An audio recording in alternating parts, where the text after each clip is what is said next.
Hey, what is up, guys? Teacher Keith here. This is my 23rd installment in the ongoing series of tourism in the Philippines. In this video, we will be discussing the Eastern Visaya regions, uh, specifically Leyte Island. All right, and again, this is coming from Lonely Planet Philippines. Okay, um, without further ado, let's go ahead and roll it out. Okay, here we go. We do have Leyte. Okay, so for students and historians of the Pacific and World War II, the word Leyte conjures up images of bloody naval battles and the site of MacArthur's famous return. Okay, for Filipinos, it's equally associated with the rags to riches rise of Imelda Marcos and the nostalgic roman, romanticized portrait she painted of her birthplace after she made good in the capital.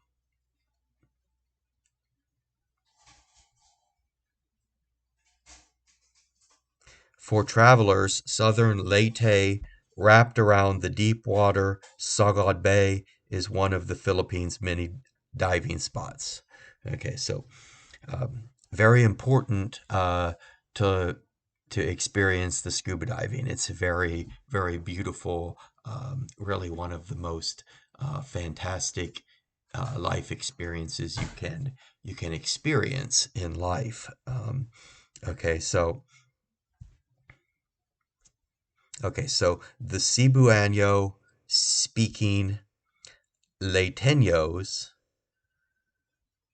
live in the south, and their Waray speaking neighbors live in northern. Okay, so in Leyte Island, you have Cebuano speakers living in the south and Waray speaking uh, in the northern part of Leyte Island. So that is an amazing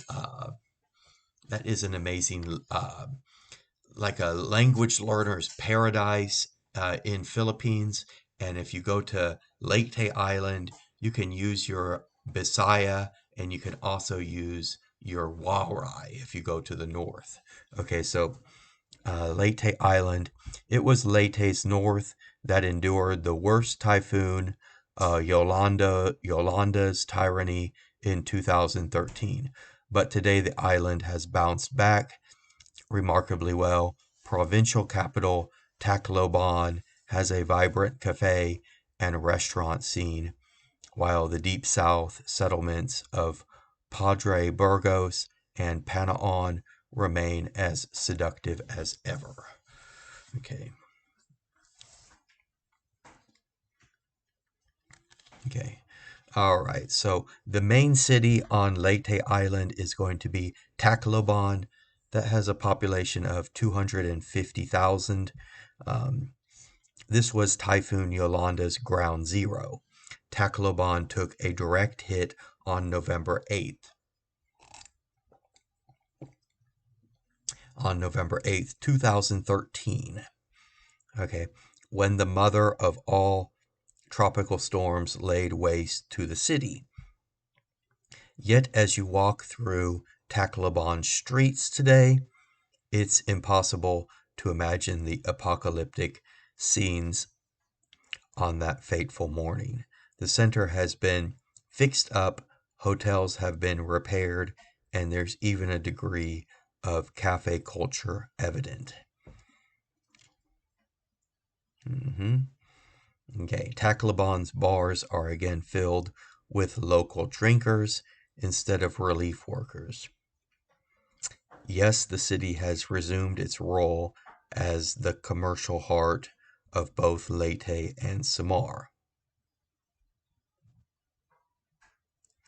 Okay, so the commercial heart of Leyte and Samar is none other than Tacloban.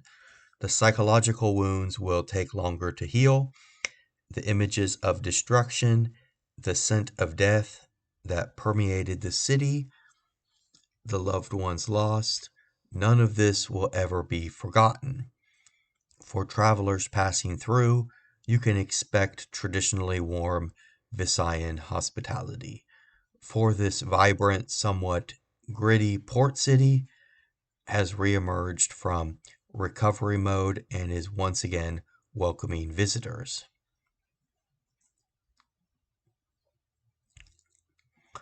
Huge ships here cast inland during the 7-mile storm surge caused by Typhoon Yolanda.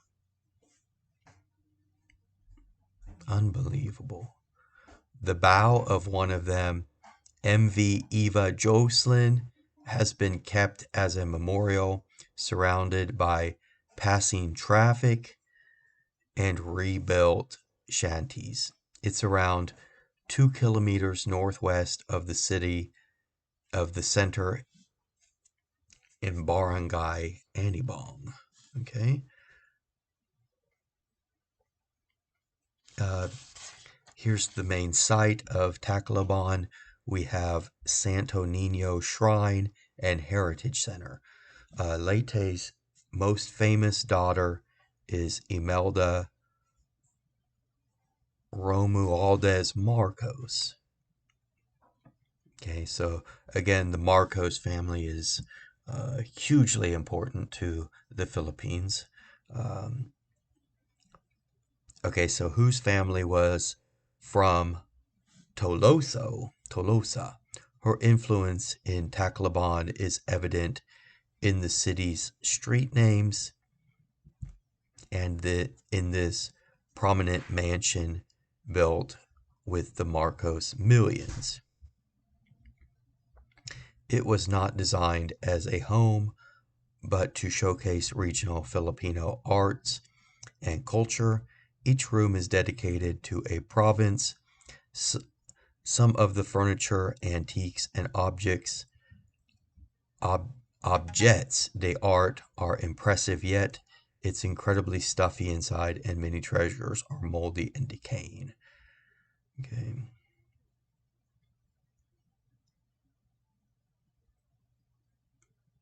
Okay, so that is Santo Nino Shrine and Heritage Center. Okay, so this one is a Bukid outdoor shop. You can get kayaking and mountain climbing gear. So, all right, and then we have more cities on Leyte Island. We have this one called Ormoc. Okay, so that is on the western half of the island. Let's go ahead and see what we have in Ormoc. Okay, and then the other city they want to talk about is Maasin. So let's see if we can find Maasin, but that one only has 90,000 people. Okay, let's just read the intro here to Ormoc. The hillsides surrounding Ormoc Bay make it a scenic backdrop for those arriving by boat. From Cebu, strolling the breezy waterfront promenade, which has some decent restaurants, thank you, which has some decent restaurants and bars. It's a pleasure, but otherwise, this is a typically busy port city. Some of the bloodiest World War II battles in the Philippines took place in Ormoc Bay in 1944. The bay is literally littered with shipwrecks, but you'll need your own gear and some serious technical diving experiences to explore them.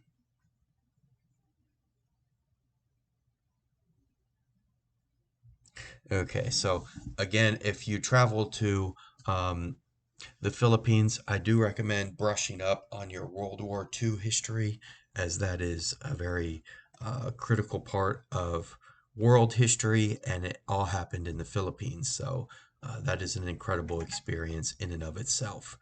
So now it's time for me to ask you for a favor. Please go ahead and smash that thumbs up, give me a subscribe, and that way we can continue this mutual relationship where I provide you with knowledge and fun and sports and yeah. So in that scenario, I will say goodbye, but stay tuned because more are on the way. Paalam, paalam, bye bye.